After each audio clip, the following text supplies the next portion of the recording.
Hello po mga kababayan, si Dante Maravillas. Dito ulit tayo sa ating podcast Life with Dante M sa pag-share sa inyo ng mga napakagandang salita galing po sa banal na kasulatan. Mga Bible inspiration po. Lalo yung ating mundo po, yung ating bansa at yung ating mga kababayan. Minsan because of, mga trials sa buhay, hindi na tayo mapakali. Di ba? Hindi tayo mapalagay. Pero malinaw po ang sinasabi sa Bible.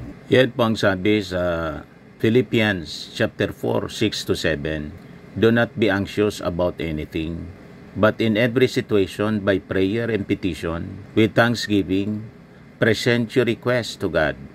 And the peace of God, which transcends all understanding, will guard your hearts, your minds in Christ Jesus. Huwag daw tayo masyadong nag-aalala sa kung anong mga problema. Di ba mga kababayan? Minsan may mga problema tayo sa buhay, trials and testing. Minsan po, wala man nga tayong ginawa na aksyon. Kasi pag gumawa tayo ng mga aksyon, may mga pagkakataon lalong lumala yung problema.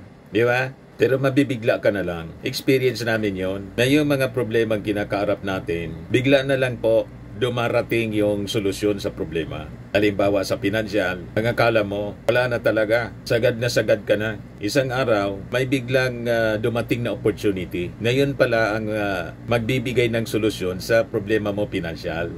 Di ba pa? Kaya malinaw ang sinasabi sa Word of God. Do not be anxious. Do not be anxious about anything. So anxiety can easily creep into our hearts. But prayer is our antidote, mga kababayan.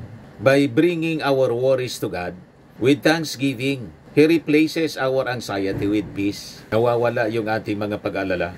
This peace, which is beyond human understanding, guards our hearts and mind from fear. Nawawala po bigla yung ating takot, yung ating mga agam-agam.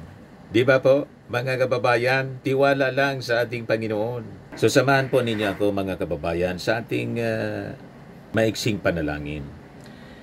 Lord, in every moment of anxiety, help me bring my worries to you in prayer and receive your peace.